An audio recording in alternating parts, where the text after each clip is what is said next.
Hello, everyone. This is Solum Literary Press. I'm your host, Riley Bounds. And I'm your co-host, Bart Cruz.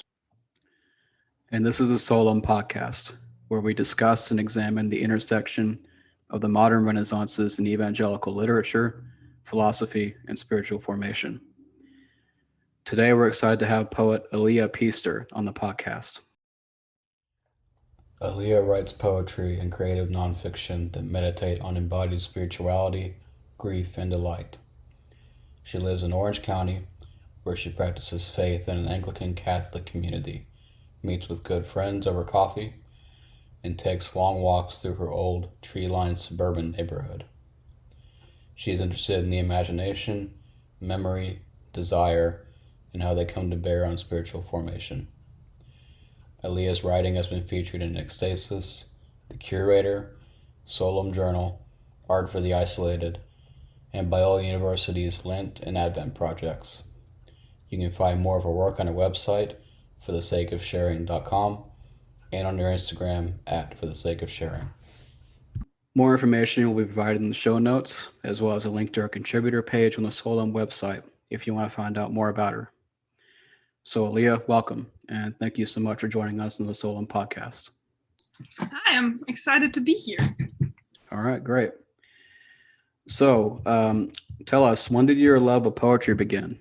Were you young, or was it kind of a gradual thing? And also, when did you start to find that you had like an orientation towards writing poetry? So the answer to both questions is fourth grade. I had a teacher named Mrs. Fuller who put together a long unit of poetry reading and writing and study for us little 9 and 10-year-olds. And I just fell absolutely head over heels in love with Emily Dickinson. In that process, there was this beautiful paperback poetry for children copy of her work that had these great illustrations. I should find it and send you the editor, but I just started reading her work a lot at that age and found myself, I was kind of a weird kid. I would sit in the gardens and read during recess instead of playing tetherball with all the other kids.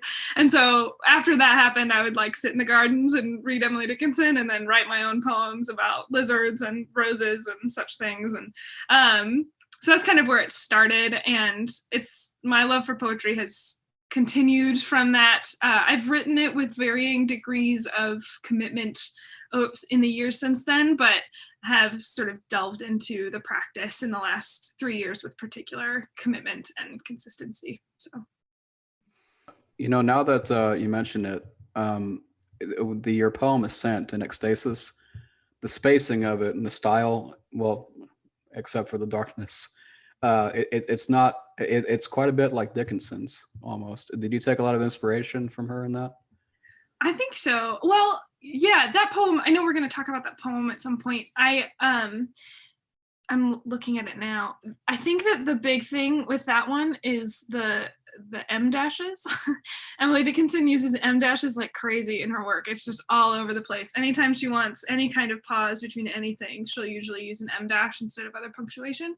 And I find about a year ago, I set out to read all of her poems and then didn't finish, but I will someday. But I think that as I was working on sort of finding my own voice in that season, I found myself very comfortable with M dashes. And so, yes, to some extent. And I think also, come to think of it, she's very committed to, she writes with great attention to the natural world and often prioritizes vivid images and other sort of evokes that with great intensity in her work. And I've been finding myself resonating a lot more with poets like that in the last few years, trying to sort of, if I can give you an image and then put something into conversation with it, that will probably teach me more as a poet, but also draw something out of the reader more effectively than just explaining something. And so I found this Ascent is a poem that I had worked on for a few years and then finally put it into this form, and that helped me to sort of just really, like, with great detail, evoke the feeling of hiking instead of trying to explain what I was thinking, what I wanted it to mean. It sort of started to mean that on its own. Awesome. Yeah, thanks so much for that. So you told us you transitioned from sort of like a lifelong evangelicalism sort of into the Anglican Catholic tradition. What inspired that change? And in particularly, how has that affected, any way you write poetry, or maybe your approach to literature, even just in general? Yeah. Yeah, that's a great question. Yes, I grew up EV free and really do have a lot of respect for the church I grew up in. Actually, I had a great youth group, and I think I learned a value for scripture and for really attending to sort of the richness of God's word in that space. But found in college, I was attending a large evangelical church near my university, and I was already sort of in Bible school and reading a lot for my major and for an honors program I did, and found that I would go to these services where the bulk of the service was like an hour lecture, and I was already really tired, and I would sort of sit there and start to doze off and be like, no, you're in church, you can't fall asleep. Not because they were bad sermons, but just partially because that part of my brain was so tired. But also found like it was hard to get connected at that church because it was so big. And that the summer after my first year of college, I did a summer program in Cambridge, and in Cambridge, UK. And we went to a lot of evensongs, which is a long Anglican tradition that has sort of taken root in these large university towns, because they all have big, beautiful old chapels, and each chapel has a choir. And they, most of them will do like once a week, twice a week, but some of them will do every day. They'll do evensong, which is evening prayer, but sung. Because, and that sort of comes from like the days when every town had a parish church and people couldn't read, so they would go to church for morning and evening prayer. It would open and close their day, and things would be chanted. And I found those services so beautiful. I was just transfixed by them. And I remember thinking, oh, these prayers, they're so poetic. I want to get them into my body through the practice of them. And so that thought didn't leave me. And I went back to college, stayed at the same church for a year, and then the following year transitioned to an Anglican church in Newport Beach, St. Matthew's, and found that, I very quickly felt at home in that space, but also just it spoke to what I found to be a growing interest in sort of the aesthetic goodness of faith, that we had a beautiful building and we had beautiful vestments and beautiful candles, and the liturgies were written beautifully. And I think I was just like on a sort of subconscious level really drawn to that. But also when you go to a liturgical service, there's a sermon, but it's usually about 20 minutes. And so your mind is being engaged, but your body is being engaged through the whole service as well. You're sort of being invited into corporate prayer, and it's seen as a service of prayer. Like you're gathering to pray together, and to pray through the service, and to pray through over time and repeated years of that practice through the church a year. And so, yeah, I think the poet in me was like, yes, repetition, beautiful language, beauty, I want it. And over time, I've stayed, in part because it's just a really good church and we have really good ministers, but also because there's an immense grace in being able to return to the same thing every week and try again, instead of needing to feel like you have to do it right every Sunday. and that's how God meets us, right? He comes to us and is just there, and we keep trying to meet him when he comes. And so it's given me a lot of practice in that. The second part of your question was how that has affected my writing. Right. Yeah. Has that affected your approach to poetry in particular, but also, to literature in general? And by the way, I love that you have been that you're at an Anglican church. In the past 2 years, I have grown to love and appreciate the Anglican tradition, and morning and evening prayer, all of that. I love doing that, and I can totally I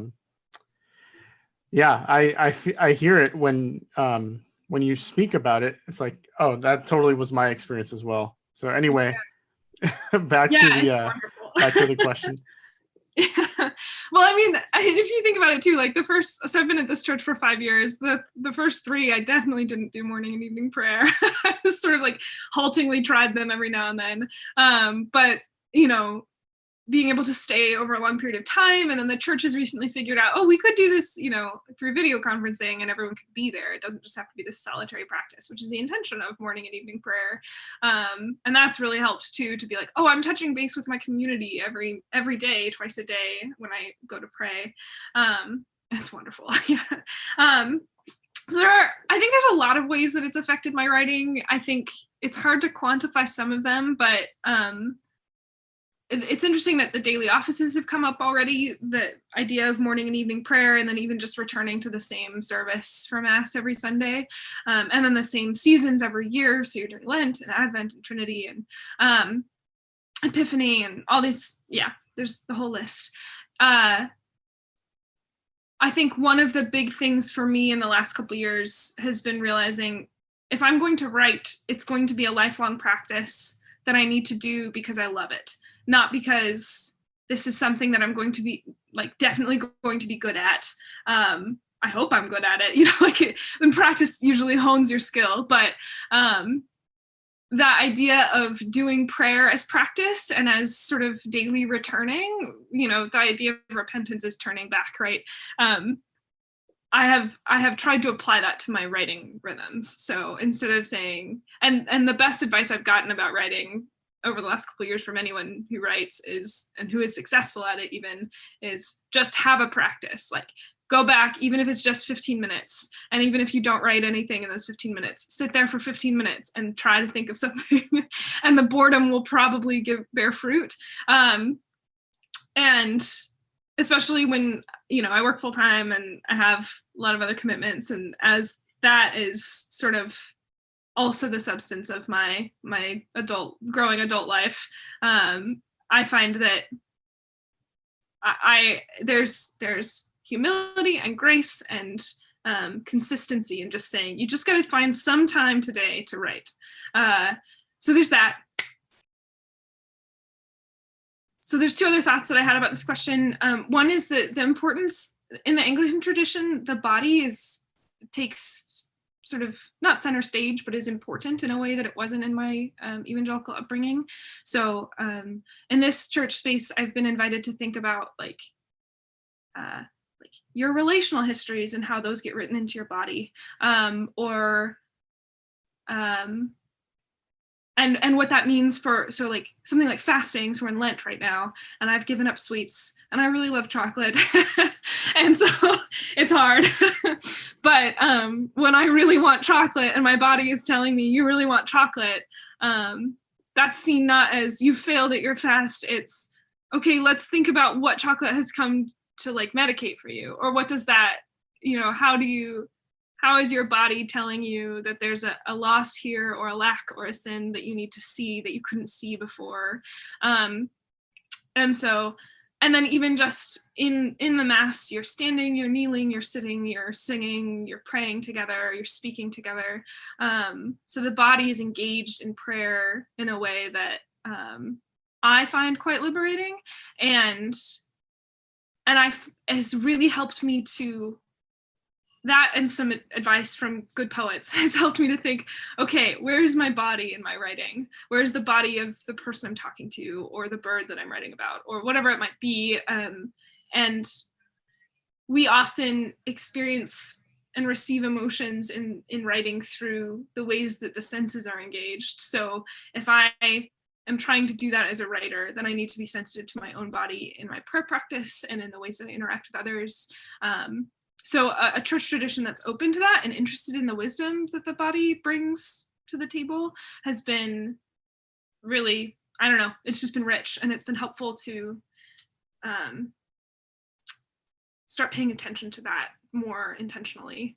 And then the second thing is a little bit more like details, kind of fun, but there's a lot to work with in the Anglican tradition. So if you're looking for an image or you're looking for, I don't know, like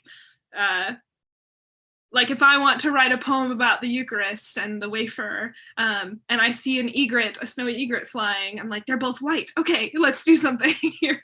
You can make weirder connections and sort of invoke that kind of, yeah, I don't know. Like I found myself writing a lot of poems like that over the last 5 years, sort of saying, okay, how do or I'm working on an ode to Brussels sprouts right now that is kind of in shambles, but like I'm curious about, I had the line 10 Brussels sprouts roll onto my counter, kind of, that's paraphrasing in the poem.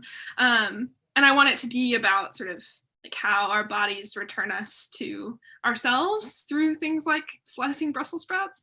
But, in the Anglican tradition, people aren't afraid of rosaries. And I just bought a single decade rosary, which is 10 beads instead of 100. And I haven't really done a good job of using it yet, but I'm almost thinking, oh, what if I try to make the Brussels sprouts like the beads of a rosary? Like, how do maybe there's something there. And that might be overburdening the poem, but it also might open it up in a new way. So I find that there's imagery and practices and saints and history and even language that is sort of written into the tradition of Anglicanism that I can use when I'm writing. And I find that exciting and interesting, and Well, that was great. And I can also tell you that all of us have an abusive relationship with chocolate, so we're right there with you. I just had a Nutella sandwich. I'm guilty. A Nutella sandwich. Yeah, a Nutella sandwich. I respect that. I thought you were on keto, Bart. Really Not fun. now. Yeah. So that was great. And I love what you said about internalizing liturgy, making it like part of your body. I've never heard it put that way before. That's really profound. And the other thing with trying liturgy again, I really like that. I've never viewed it that way, because a lot of us, as more in the evangelical culture, we would kind of, I don't think we'd be down with that. Just the repetition, and we could start to feel that gets kind of dry. And do you feel that that's kind of the wrong way to look at it? I mean, there's a real danger of that, right?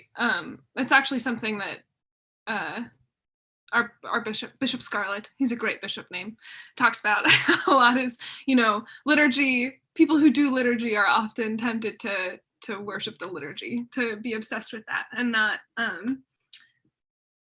have a living practice of it. And so obviously there's a danger to that. I found though that I have plenty of friends and family in the evangelical tradition too, and other sort of radiating traditions around it, and they're also tempted to legalism. It's just harder to spot.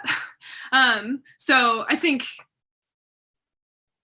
I hope that as I continue in this tradition, will remain sort of like humble before it. I don't think that it's a solution to anything. Everything can become a vice because we're people. But I think that when approached well and practiced well, it's an invitation to humility and to recognizing my own limited body and my limited attention, and the fact that it's probably not going to sink in until I've done it for 3 years. And that's okay. And that also allows me to be much more patient with the practice of prayer, which is a lifelong thing. That's,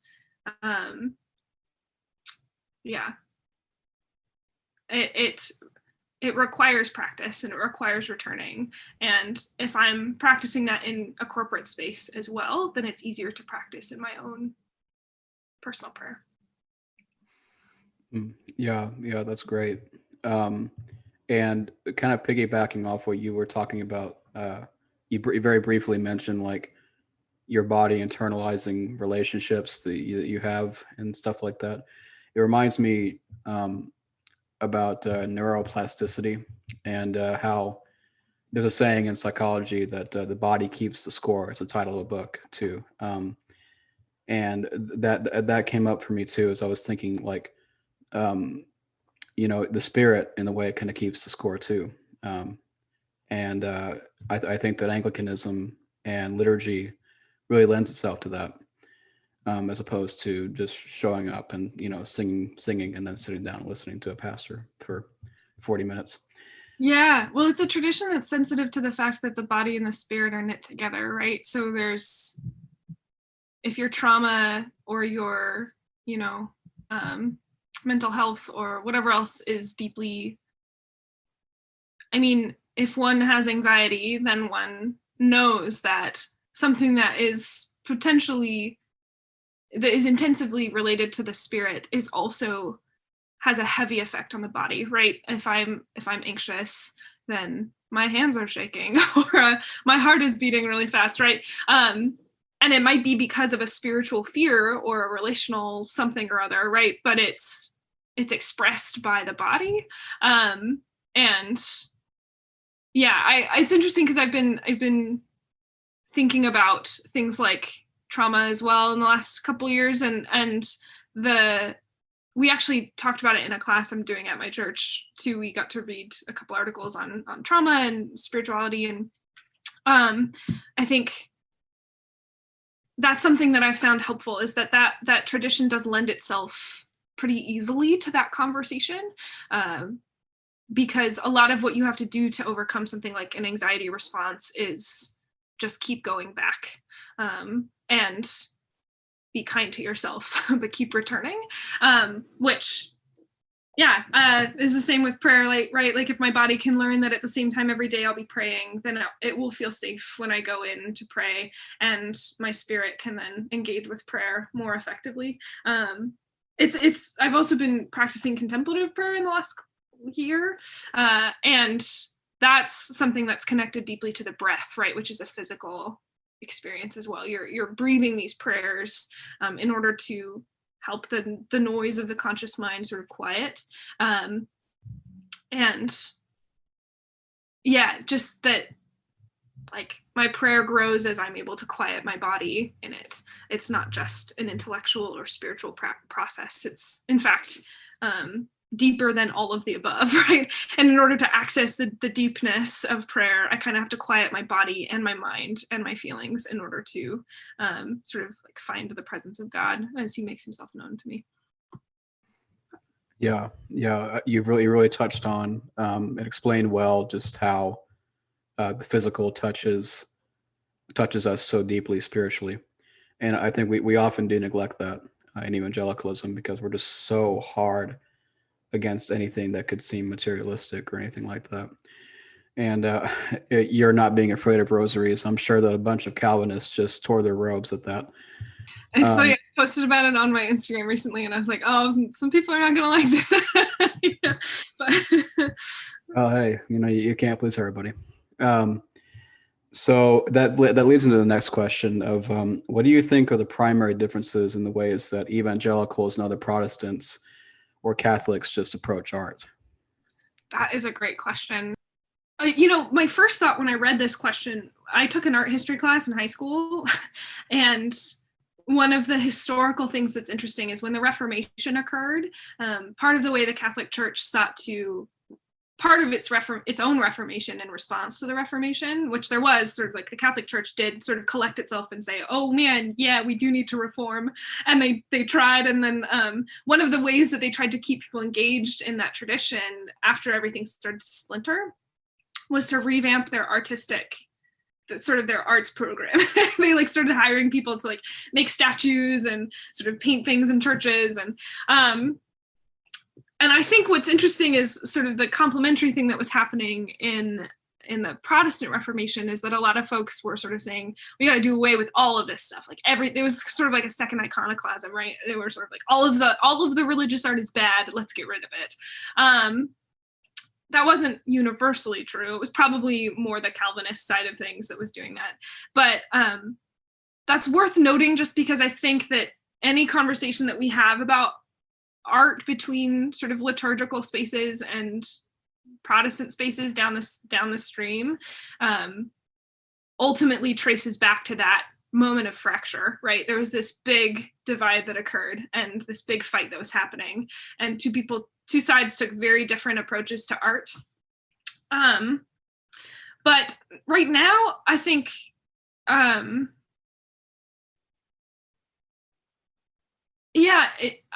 of the things that's really lovely about practicing in a liturgical tradition is that you have days dedicated to moments of great grief and seasons of it, and even to seasons of penitence and sorrow. And so much of the human condition is marked by those things. Like, we must also rejoice and find delight in our faith, but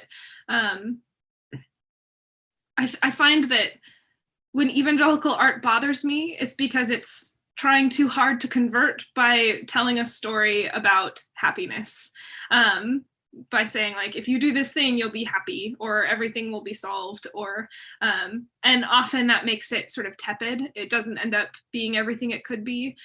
Not all evangelicals are making art like that, but I think that in sort of the church spaces I inhabited growing up, that tended to be more common. And it's also very concerned with being safe, where people are wearing the right clothes, or they're, not saying bad words, or they're doing whatever it might be. It tends to be sort of self-consciously Christian. Whereas when I've found folks who are making art sort of on the fringes of evangelicalism, or who are doing it from liturgical traditions of some kind, they seem to be more comfortable with things like grief and sort of the rough edges of the human condition. And they're willing to look more directly at that in their work and sort of engage with it and integrate it fully as itself into the story of the gospel, where the gospel remains the good news, but it doesn't eclipse the reality of our suffering, which remains true always. I think also the presence of imagery in worship is very different. So like at the churches the church I grew up in, and then the churches that AV Free Church that I attended before I switched to Anglicanism, there weren't really any like beautiful images in the spaces. And the spaces weren't very beautiful. They were usually sort of warehouse-esque. And you were supposed to be engaging with your mind and maybe a little bit with your feelings in that space, in the church space. Whereas at St. Matt's, we have, there's a stained glass window, and there's statues, ours is like pretty minimalist, the style, but there's some, religious statues around the church, and the space itself is designed with the intention of being beautiful, and the way it filters light in and everything, and the vestments are beautiful. And so there's this idea of, like, I find when I go to pray, it helps me to have beauty to look at.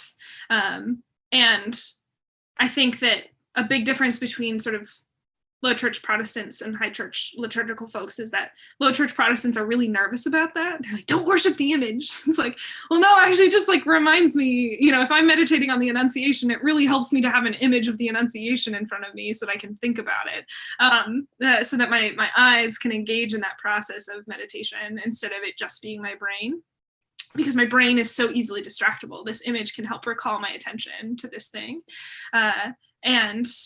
And if I'm creating spaces that are supposed to be conducive to prayer, where my body recognizes that prayer will happen here, right? It helps me to have some images that will help me to engage in that process, or a poem I can meditate on, or because then like some subconscious part of me starts to recognize that too.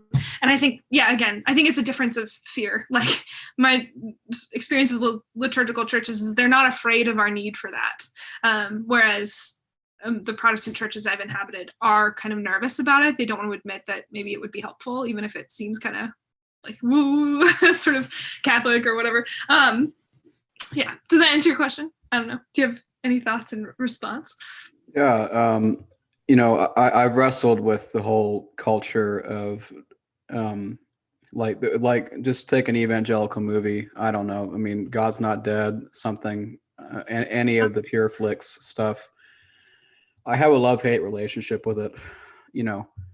I think that they do have substance, and the aim is more directed toward worship. But I'm not sure that by forsaking good art form that they're going to achieve that. And I mean, I really love what you said about like trying to convert through art and how everything kind of has a happy ending, and I mean, I get the motivation, I understand that they're trying to promote hope, and they're just trying to give people who feel downtrodden every day just something nice, But do you think that kind of neglects the harsh realities in like by trying to provide some escape from it? Do you think that it's actually doing a disservice to its viewers? Yeah, I do. I think that, I mean, I grew up watching a lot of those movies, and I'm sure there is merit in them, but I think that as I've grown older, one way you could articulate it is that a lot of those films try to convert by presenting very carefully constructed either moral systems or intellectual explications of the gospel. And I just have started to believe that you don't convert people by convincing them of moral things or intellectual systems. I think it's a matter of relationship and the affections and the imagination. And so if I'm making art with the intention of convincing someone that I'm right about everything, I'm going to alienate the people who need it most, because it's not interested in them. It's interested in me being right. Whereas if I make a film or a book or a movie that's honest about the human experience, and how difficult it is to have faith in the midst of it, then I'm drawing someone into a relationship with my questioning, right? And I'm saying, here, you are welcome in this with me. It's a mess, I don't know, but it can be beautiful too, right?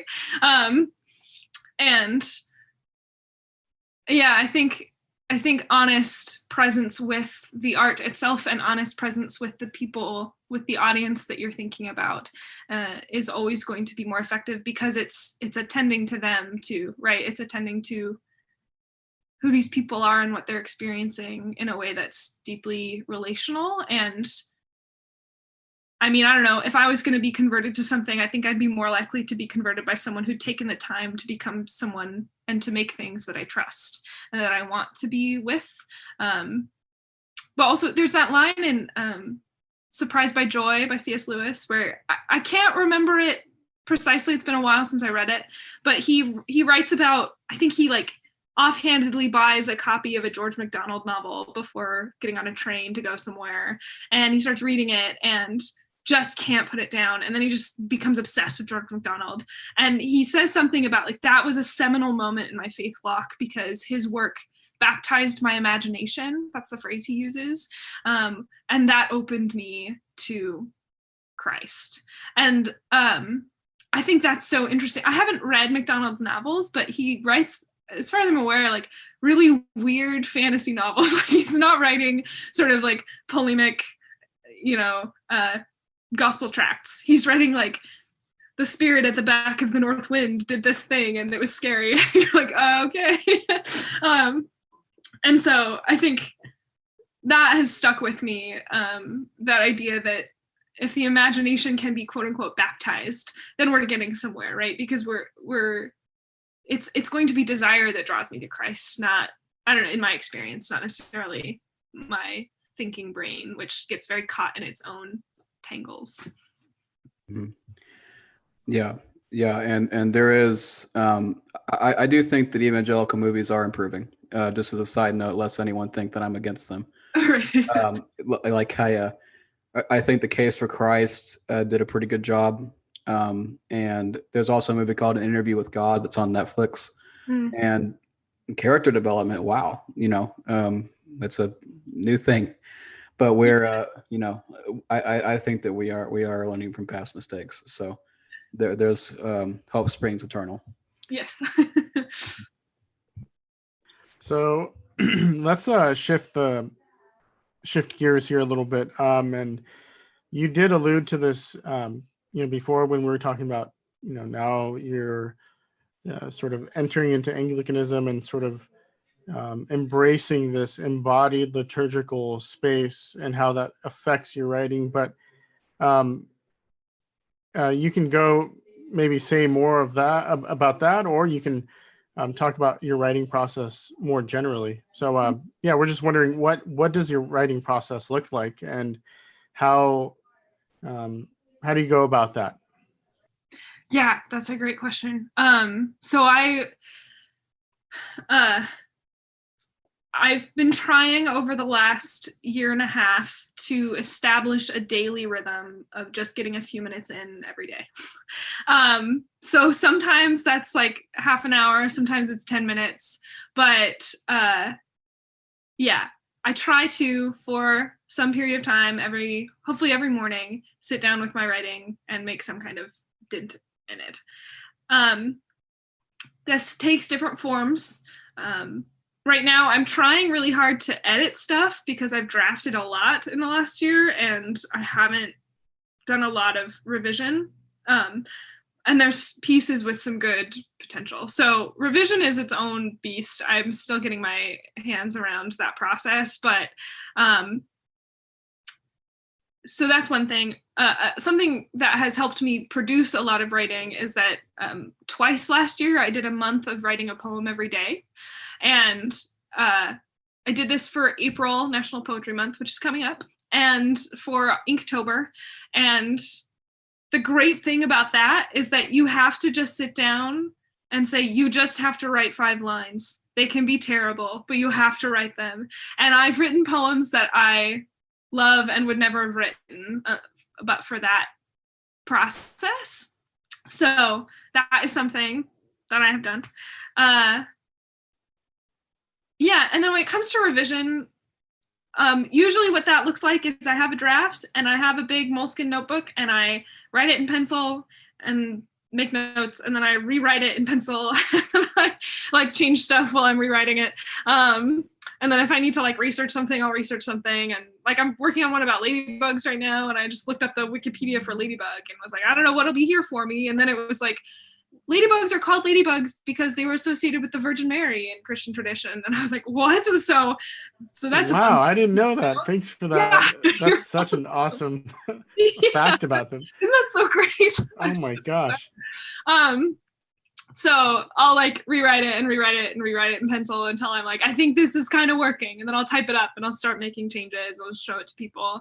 A big part of my writing process in the last couple of years has actually been that I have 2 writing groups, especially in this last year. So one of them is a little bit older, but I have a group of friends that all meet on my front lawn with masks because COVID, and a fire, and we sit and we share each other's art with each other and we workshop it. So everyone gets like 20 minutes. And if you brought a podcast clip or you brought, like one person makes movies and one person does photography and there's a couple of writers, and we'll just share our work and sort of say, I think this is working. I don't know if this is working. And it's just helpful to have those eyes on the work. And then I have another group, and this will relate to your question about forum later, but a friend of mine started a Zoom group during COVID tide, in which we, from varying parts of the world, gather on Zoom a few times a month and share practicing in form. And that's interesting because that's taught me a lot about revision. I've had a few experiences where I've been like, I have to write this kind of poem and I have to do it in 20 minutes. how can I do this? And I'll just take an old poem that's not working and stick it in the form, and it just transforms the poem and it feels like it's come home. So I think that that's been really helpful to sort of be like, oh, sometimes revision isn't, I've been trying to emphasize in my practice of quote unquote editing in the last year, not editing, but revising, which people keep reminding me is revisioning. You're looking at it again. It's a returning to vision and seeing it a second time and trying to imagine what it could be in a different way. Yeah, but I think that community aspect has been surprisingly influential for me in the last year. I've been really encouraged by it, and also I learn from other people when I read their work and when they critique my own, and it helps me to like expand my imagination whenever I return to my own blank page and sort of rethink how I might write a piece. Yeah, that's great. Thank you. I love that return to vision. And you know, I've in my own writing classes, I've heard that repeated a lot. So, you know, just shows how much I've lost in the years afterward. Yeah. So, you know, before this, we talked about. I think that there is a wave of young evangelical poets that are emerging right now. I think that that's evident from just the sheer number that we see appearing like online, and they seem to kind of come out of the woodwork. Now I know that Anglicanism and Catholicism, they've had a pretty persistent art presence over the last 100 years, and just really from their incipience. But in evangelicalism, I think we've had kind of it just hasn't been as pronounced in the last century. And I think that we're seeing a lot more of that coming out right now. So do you kind of view yourself as part of that young Christian resurgence of poets, or would you probably say you're, you know, just part of the next generation of Christian poets? That is a great question. I think it's interesting because I don't tend to, I realized as I was pondering this question that I've been working pretty hard in my attention to my practice in the last couple of years to not think of myself as being a particular presence in the poetry world in any particular way, because I've been trying to approach it as a sort of pilgrimage, if that makes sense. Like, I'm on the road and I will walk and the road will come to meet me and it will unfold before me. And if I'm to have a place in the poetry world, that will sort of name itself as I keep persevering in my writerly pilgrimage. So it's interesting because I think that there's just the fact that I've been sort of like practicing that particular attention to my own practice means that I've just sort of eschewed any sort of, I'm part of this wave of things, or I'm part of this movement within the Anglican Church, or I'm just sort of like trying to be in the communities that I'm part of and sort of write. But I think that, you know, having heard this question and sort of started to pay attention, you're right, there is a huge sort of explosion of young people who are really interested in faith and art and where they meet one another and how they complement each other. And it seems to me that as young evangelicals are sort of grappling with the recent history of evangelicalism in our culture and country, that they are oftentimes turning to art as a way to pursue that inquiry. And that's fascinating and beautiful because it means that like art and literature are uniquely capable of facilitating that kind of inquiry in a way that other disciplines are not. But yeah, I think I don't tend to think of myself as part of that young wave of people who are Christian poets who are writing, but I hope to be part of the Christian poetry world. I also think that in the last couple of years, something that's been hugely influential is that I've been able to go to 2 Image Journal Glen workshops. And I've met other young people, and actually one of my like writing groups is mostly was started by one of those friends. But I I also have had the opportunity to meet people who are writing poetry and interested in poetry who are like at totally different stages of life than I am. So, there's like people who just finished their MFAs, but they're like, their children also just graduated from their undergraduate programs. Or I don't know, there's a woman that I met who's a really wonderful writer who, teaches writing in Pennsylvania and lives in a little apartment and has, shares about it on her social media pages and stuff. And we got to talk on Zoom over this past summer because of that program. And I think that that's been interesting because it's just opened my eyes to this whole community of Christians who really believe in the power of art, who are nowhere, like they're just in totally different times of life than I am. And they have always believed that and have always been seeking that. I think that's been really helpful and hopeful for me to see is people do build their lives and weave this into it, and that can be a part of the Christian life. And so I think that, like, as you've been becoming sensitive to this young wave of poets, I've been sort of noticing people who are slightly older than I am, who've lived their lives committed to things like poetry and art, and have been really excited about that. And sort of what that has done to shape my own attention to my practice and to how one might build a life with art as part of it. So, yeah, I hope that I've addressed your question. I know it's important to the Solum vision here, but yeah. Yeah, no, yeah, that does, and that's very humble. And we definitely appreciate that. So yeah, I think that I've noticed that the Anglican and Catholic poets that I've seen and that we've actually published, they do tend to be older. And I think that does speak to the continued presence or like importance of art in those denominations. And I think with evangelicalism, it's kind of like we have a sense that we lost our art culture somewhere along the way. And now it's like we're having to rebuild that from the ground up. And I think that that's why you see this kind of explosion of just Christian artists out there, doing what they do. So yeah, that's insightful. I think it's interesting. I mean, I just want to return to the idea too that like art and literature are somehow uniquely capable of the kind of inquiry that these young Christians are pursuing in their faith, because they hold disillusion and tension and fear and uncertainty and doubt and still allow faith to continue while that's happening, I think. Because in my experience, a lot of the young folks that I've known, I mean, I went to an evangelical college, so like I had a lot of close friends who were like really intelligent thinkers and really passionate about faith, but like also had major doubts and frustrations with their history in the church, and found that art and writing were healing and important ways to pursue their questions.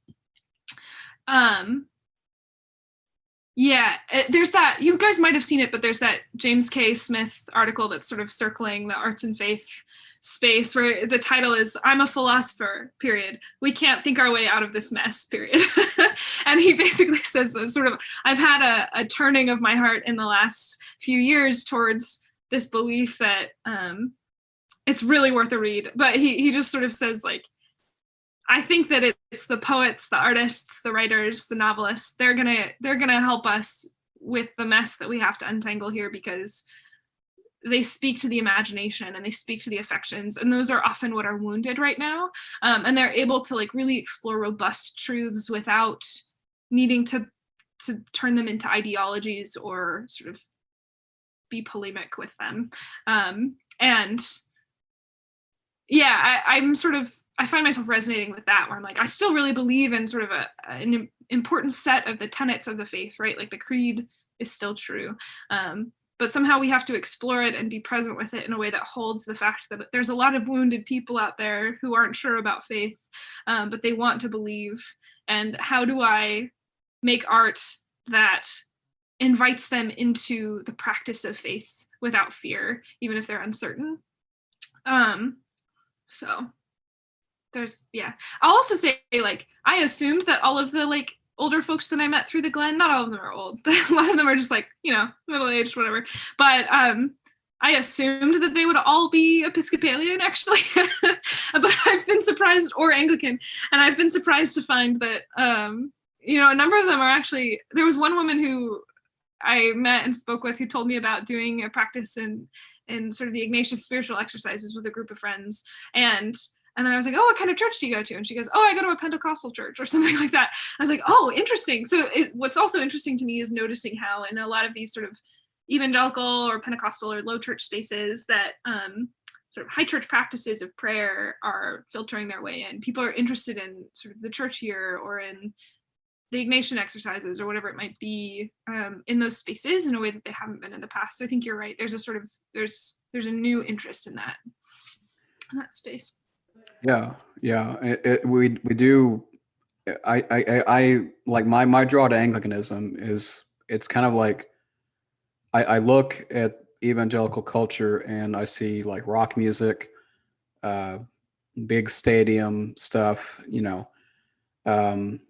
maybe a young hipster that gets up there to preach, and it's like, what kind of like lasting culture do we have? I mean, we're obsessed with being current, and it's like, well, that's ultimately denigrating, to what we're trying to do. I'm working through The Wounded Healer by Henry Nouwen. Mm-hmm. Very short book on ministry. But he has a line, what is it? I'm trying to think how I would summarize it. Where he basically says, like, churches that try to speak the language of the peer group in order to make people feel welcome will find themselves accidentally putting the pressure of that peer group onto the young people that they're trying to attract. So that they end up like in the same anxious space when they go to church without realizing it, because the churches are trying to speak their language. And it's inadvertent, right? It's not intended to bring that anxiety to that space. But instead of, it was an interesting critique, I think, of that approach to ministry. Right. Yeah. And, you can say like, well, the buildings don't really matter. And, ultimately all it is just facilitating worship. But I mean, look at the lasting impact of places like the Canterbury Cathedral, like where is that in evangelicalism in America? Like what do we have that's like that? I mean, to be fair, it's a very young movement. I think it's only like, however, 50, well, it's probably, if we're being generous, like 80 years old. So we haven't had time to come up with that culture yet, really. I think part of it is just that it's a very young practice. And it has yet to figure out, I think, to some extent, the evangelical culture was sort of a reaction against some negative experiences in liturgical spaces. And so, in true Protestant Reformation form, it was sort of like, we're against this stuff. And then now we're probably in that space where we need to be like, but we're for this. And art is likely to play a big role in that. So around, are people around you, do you sense, are they attuned to the, as you look around you, are people beginning to come to this realization of the importance of art or of literature? And we call it a resurgence, but you can just call it sort of, now that we're putting our eye to it, we see what has been going on the whole time. And what do you think is attracting people? What do you think draws them towards art, Christian literary art in particular? Yeah, I mean, I think what I found resonates with people is writing and art that speaks to where they are in their struggles with faith. And so I haven't really talked to my friends about this sort of resurgence, but I think that like I am around a lot of young people who are interested in faith and really interested in art and expressing their faith through art well, and in interesting and compelling ways. So to that extent, I think people are aware that like art is taking a new place in the Christian dialogue right now. And I think that I actually find that like things like poetry and art sometimes have a really meaningful role to play in like spiritual formation. So sometimes if I'm having a conversation with someone through my church or otherwise, where I'm like, oh, you're struggling with this thing, you should read this poem and just like keep reading it a bunch of times while you're working on this question with God. And in that kind of space, I think that like something that's really meaningful about a poem or a painting is you don't have to get it right away, and you're not supposed to. And even if you do, it's ideally written or constructed in such a way that it will keep unfolding to you as you keep reading it. And so if you have to struggle with a certain question for a really long time in your faith, the poem can become a friend to you. And that's lovely, right? Like that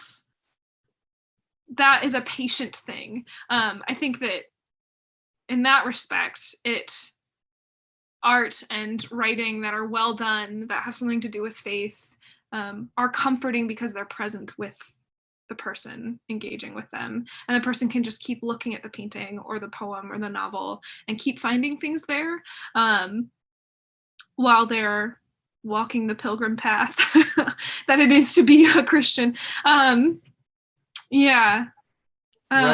And in some ways, you sort of mentioned the evangelical approach to art is drawing people into maybe like a happy or a hopeful or a joyful and somewhat very flowery sort of space. But the reality is that even scripture invites us into suffering and sort of a chaotic sort of space that becomes this peaceful space. And yeah, when you were talking earlier about sort of gaining people or attracting people in the evangelical world, that was sort of, you're not necessarily attracting or converting them. You're just winning them over by sort of affirming what they already do, and you're not challenging them to grow and to give themselves over to some maybe new spiritual insight or this new thing that's going on in their lives. But yeah, so I think that becomes an issue there. So go ahead. Sorry. Well, yeah, and like, well, two thoughts. So one is that, if you're invited to read a poem over and over again as part of your prayer practice, you're being invited into a repetitious practice, right? Which faith is. Faith is like me getting up in the morning and being like, all right, for 15 minutes, I'm going to pray, right? And it's going to be boring, or, it's not. Maybe it will be really nourishing today, but a lot of times it'll probably be boring and I'll keep practicing it, or it'll be painful and I'll keep practicing it. And like a story that tells me everything's going to be fine and I don't have to think too hard about faith after I've converted is one that eclipses my awareness of that part of the Christian faith, where I'm actually just every day trying again. I'm going back. I'm practicing. There's this great book called Christian Proficiency by Martin Thornton that I had to read for church, and his basic idea is like, there'll be some superheroes in the faith, the saints probably, and there'll be some people who are really bad at it, and then most of us are going to be proficient. We'll be fine at it, like we'll get through. So how can we strengthen the proficient to be really good at their proficiency in the faith? And a lot of that is just teaching them to practice. Like, you just keep going back. And I think art creates space for that sort of generosity, right? That's a generous way to think about faith. It allows me to be small and distracted. And if a poem will keep revealing itself to me if I read it every day, then like that is inviting that kind of attention from me towards the art, but also towards my faith. Faith is repetition. Yeah, I love that. We also find comfort in repetition. So Comfort I've been thinking about comfort. I don't know what to think about it yet, but there's something there, right? Like if my body has learned a rhythm, it feels safe within that rhythm and comforted by it. And it is good for faith to be comforting. Mm-hmm. Right. So both of the poems that you published with us, the 37th Year at Bethesda and the Church of the Nativity, Bethlehem, they're based on passages from the Gospels. How did you find yourself drawn to that approach? Yeah, I think I was, at the time that I wrote them, thinking about how you write good poetry about the Bible. And I found that I resonated a lot with people who did a really good job of taking a moment and really investing in the sensory reality of that moment and then turning it on its head. And I don't know that I would say that, I mean, maybe I've done that in these poems, but I think that they were both practices in that sort of attention to scripture. The 37th Year at Bethesda, I don't know exactly how you say it, but I wrote that during a Lenten season in which one of my practices was to hike once a week. So I would go down to the beach and go hiking and not pay attention to time and just repeat stuff in my head. And I had discovered a translation of that passage, which I don't know that I had ever seen this before, but there are translations that cut this out. And I think the ESV is one of them that cuts it out. But there's, so I returned, and I ended up returning to the same path every week. But these passages, so some translations include a sort of a portion that talks about the angel of the Lord entering the water and sort of stirring it up.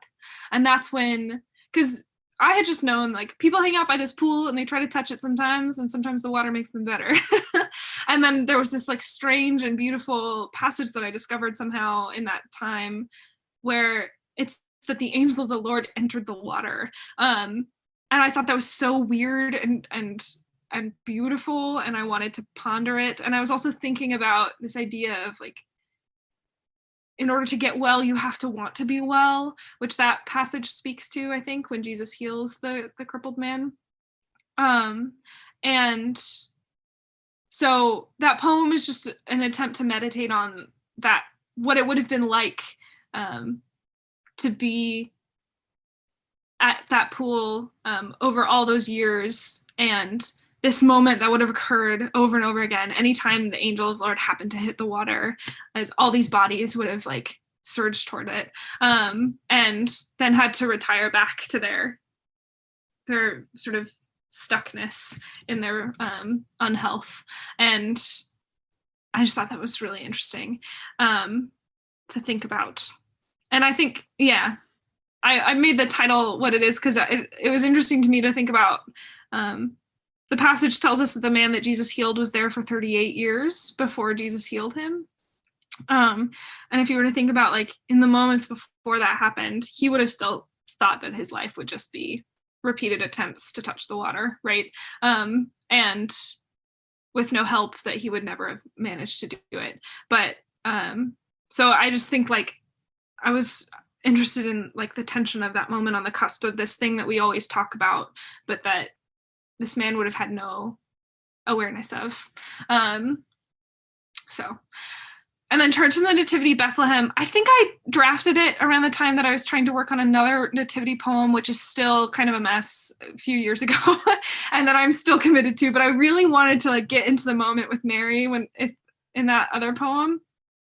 And I was scrolling Facebook. I've never been to Bethlehem, but I was scrolling Facebook, and one of my friends had posted a photograph of the inside of the Church of the Nativity, which is built on the supposed site of the Nativity, and it's very ornate. There's lots of stuff in the room. And I just found myself drafting this poem at that point. So I thought that was fun, but it was helpful to have the sort of idea of cathedral as a unifying image. Awesome. So shifting to another one of your poems, your poem Ascent, it was published, with the in ecstasis, and it has a very unique structure. So I was just curious if you could just tell us a little bit more about that. Yeah. And do you regularly toy with form in your poetry and so on? Yeah, so that poem's a contrapuntal poem. I have a friend named Maggie who is part of my Maggie Swafford. She has an Instagram for her poetry. She's part of my form group, and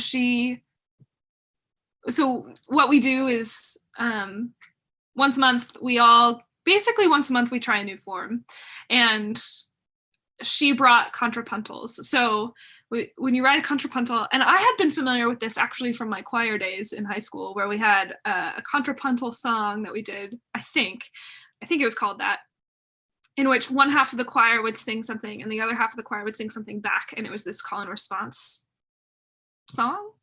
And so what you do with a poem like this is you read the first column as its own poem, and then you read the second column as its own poem, and then you read them together as one. And some contrapuntals will have like 3 columns or more. I don't know if I can do that yet, but it's a fascinating and fun challenge to like try to put to try to make a good poem and another good poem that are also a good poem together. And that's another situation where if it wasn't for the form group, this poem would not have become what it is. But I had spent about a year trying to make a certain poem a really good poem, and kind of failed to do it, but knew that I really loved 2 lines. And this came up, and I was like, I wonder what would happen if I made it a contrapuntal. And I just spent 20 minutes being like, all right, so let's line it out. And they were like, oh, it like works. And it just sort of, I mean, I had to edit it after I did that, but it just fell into place. Like it just was like the poem had come home, which I think is an interesting thing about writing. You're sort of, it's weird. I've had this experience a few times where I'll put a poem in a form, or I'll put a poem, I'll revision it in a certain way, and it will just make itself at home in that form. And it's like I've waited for 2 years, and now I know like what this poem is supposed to be. Like what? So that speaks to a certain kind of patience that's required of the writer, but and also a certain humility. But yeah, so through that form group, I regularly toy with form. I took a class in college where I wrote a 2 sonnets a week, and that helped me get a sort of sense of sort of formal rhythm in my writing. So I was able to think in meter a little bit more naturally, but the discipline that form requires is easier for me to do when I have people holding me accountable. And so about once a month, I try out a new form with those friends. Yeah, that's awesome. And I feel very gypped with my undergrad education now, because we're sitting there practicing anaphoras and you're doing contrapuntals. And to be fair, I didn't do contrapuntals in undergrad. I did it very much postgrad with some great and creative, beloved people. So maybe it's asking too much of the undergrads, but yeah. But yeah, you were talking about how you find form to be, it's almost kind of liberating for you in a way. Do you find that form is particularly inspiring when you're writing poetry, or do you kind of just have other avenues of inspiration? That's a great question. I think form I find more inspiring in the revision stage, because it will sometimes structure and liberate the process of revision in a way that's really helpful. Because otherwise I'm just like, there's a bunch of sentences, like, I don't know, what am I supposed to do with them? But if I know that I have to make X and Y rhyme with each other, and that like these lines need to read in a certain way, as do these ones. Like we did palindrome poems recently that's supposed to read the same way, like backwards and forwards. And so, like if I'm having a grammatical snarl here and I have to fix it here, then I'm gonna have to change what's up there. Like you kind of know what the problems are when you're revising. As far as like the inception of poems is concerned, I find a lot of inspiration in just like trying to pay attention. I think that the practice of writing a poem a day every now and then is really helpful for that, sort of being like, okay, I have to write a poem. What am I going to write about? Like the neighbor's cat. Okay, like just go sort of see what happens. So that's really life-giving and helpful. But in the last year, I've been trying to write what I see and where I am. So I've been, pandemic, it's weird. I've been going on a lot of walks in my neighborhood. So I find myself writing about the trees and about, like, one of my neighbors has a Lady of Guadalupe shrine in their garden, or like the people that I see, or the cats. There's a lot of stray cats. And so I'm trying to do that. I'm working on a poem about an orange.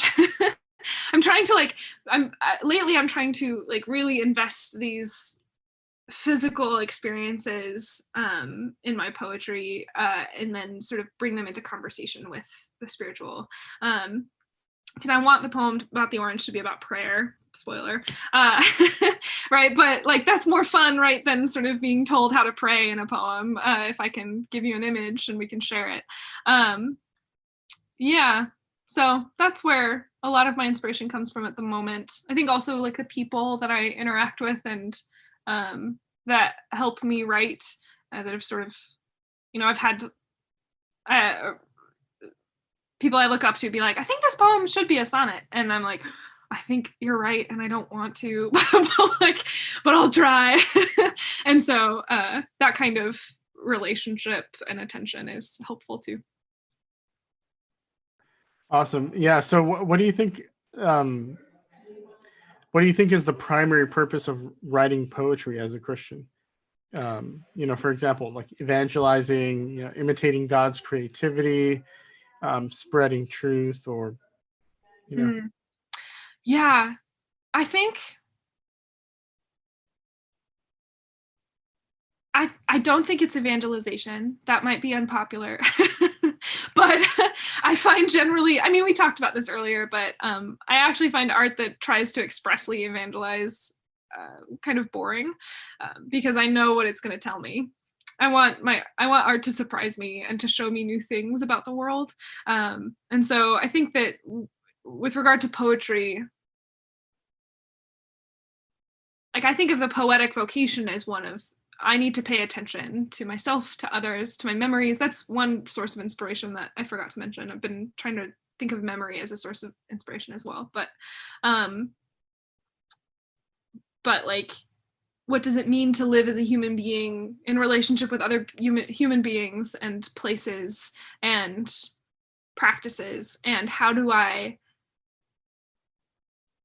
hospitably open that set of questions to other people so we can share them together, which often involves telling the truth, often involves inviting people into a shared image or experience. I also think that the poetry that I find most powerful brings me into something and then completely flips it on its head, totally surprises me at some point, with an insight or a question or a kind of presence that I didn't expect, and that reveals something new to me about the world. And so maybe it's also the practice of revelation.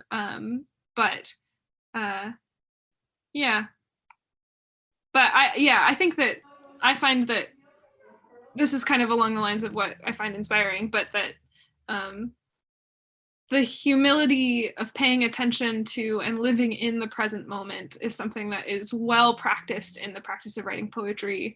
And I think that that's a big part of what poetry is and should be, and what its purpose is to induct the writer and the reader into attention and presence with what is, without fear and with new eyes. I think that's actually very helpful. And you're right, to evangelize, you already know what you're going to expect in a poem, but to open yourself up and to allow people in, when I read a poem like that sort of, sparks my interest and I'm curious as to what's going on in the writing or the writer's mind. I then want to sort of practice opening myself up like that. And sort of that invitation is so profound, because it's not just sort of telling you what to believe, but it's inviting you into this practice by example. Yeah. And it invites you it invites you into a new love for what is, right? Like it's relational. It teaches us to be with where we are and who we are with, and who we are, right? If I can be more present with myself, then I can give myself to others. Yeah. We would love it, Alea, if you would share some of your poetry with us, namely the ones you published with us and Ascent from Ecstasis. Great. Yeah, I'd be happy to. So let me see here. I have the book with me. So this is the 37th year at Bethesda. And I'll read each title and poem like on their own after I say that. Okay. The 37th year at Bethesda.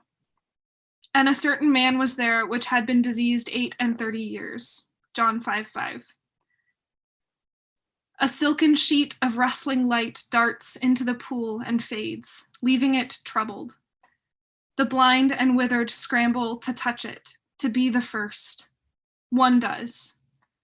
Halted, they retire among fetid odors, moldy pallets and grime that fill the 5 porches to wait, still murmuring complaints for the moving of the water.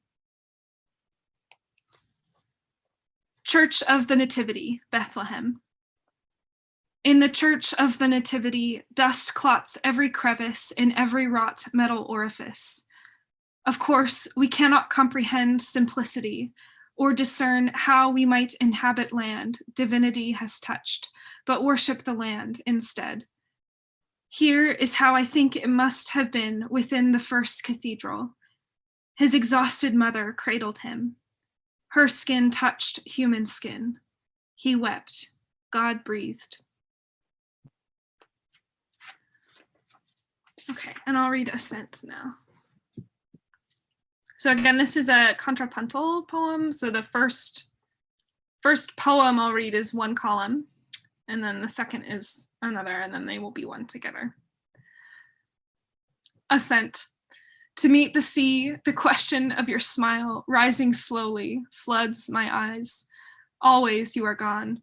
I rise to meet the sea. Ascent. I lace up my shoes, shoulder my heavy backpack, walk past dried sage and quail, withered mustard stalks. Hot Pacific skies haunt my skin, like your ghost arms about my waist each time I pause to look for you in forests of late summer mustard plants lining the parched path beneath my aching feet. I want to weep when the mustard shivers and the sea breeze touches my sweat-dampened cheeks. Quail scurry beneath. Bareness rattles. Sparrow silhouettes hop from stalk to stalk. I can only see so far. Pulled forth silently, I crest the hill. Stop, stunned, confronted by diamond-bright expanses. The sea fills, floods everything. Everything. Air, dirt, skin, breath, sea, crowded with sunlight. Is light a sacrament? It touches the sea as if it is. Round 3. Ascent. To meet the sea, I lace up my shoes, shoulder my heavy backpack, walk past dried sage and quail, withered mustard stalks. Hot Pacific skies, the question of your smile haunt my skin, like your ghost arms about my waist each time I pause to look for you in forests of late summer mustard plants, rising slowly, lining the parched path beneath my aching feet. I want to weep when the mustard shivers and the sea breeze touches, floods my sweat-dampened cheeks. Quail scurry beneath, bareness rattles. Sparrow silhouettes hop from stalk to stalk. I can only see so far. My eyes. Pulled forth silently, I crest the hill. Stop, stunned, confronted by diamond-bright expanses. The sea fills, floods. Always you are gone. Everything. Everything. Air, dirt, skin, breath, sea, crowded with sunlight. I rise to meet the sea. Is light a sacrament? It touches the sea as if it is. Is that good? You don't look so happy. Me? Yeah. Oh. You did this. You were like this. I was like, oh, do I need to read it again? We good? I'm good. I just want to make sure. No, that sounded great. Being I thought it awkward. was Okay, good. great. Yeah, So yeah, this last poem I'll read is one that has been printed. So it hasn't technically been published yet, but printed in what's called Art for the Isolated. So if you look up artfortheisolated.org, it's this amazing initiative that two people I know from Biola / my church put together, where they're both artists, and one of them also does some behavioral science work. I think she would call it that. Perhaps she'll forgive me if I don't. But they have put together this massive initiative to put art and poetry into hospitals right now. So the idea is to put these gift objects. So you get a postcard with an art piece on one side and a poem on the other, into the hands of hospital caregivers and isolated patients, because they believe that that will really bring meaningful healing into those spaces. It's really amazing. And they're pairing it with these studies of the sort of the behavioral and emotional outcomes of their work. So if you keep this part of the interview, I encourage everyone listening to go look up Art for the Isolated and check it out. And they've got some really wonderful people who've put work into this project. But this is a poem that I ended up having printed on one of the cards. So it's called Accept from My Poverty What I Have. Accept from my poverty what I have. When light fell through our kitchen window, 4 p.m. midwinter, I was unprepared. From the kitchen table, I watched you, while you, humming nothing in particular, stacked clean dishes and moved with a simplicity that transfixed me. You didn't notice, nor did you see how, each time you returned a stack of mismatched plates to its proper place, you, dressed in old jeans, humming tunelessly, caught rays of light between your palms. The end. That was excellent. Yeah, I wish I was that transcendent when I did dishes. Yeah, I love doing dishes. I don't know about you guys. It's so satisfying. I have my first dishwasher ever, and I'm using that thing now. There's no dishwasher where I live right now, and it's kind of great actually. It's so meditative. You sort of you feel yourself cleaning things. Yeah, love it. Yeah. Well, yeah, that was great. Alea, you're a wonderful poet, and I see just so many great things coming from you and for you. So. That's very kind. So thank you all today for tuning in, and we appreciate you being on the ride. So thank you, everyone.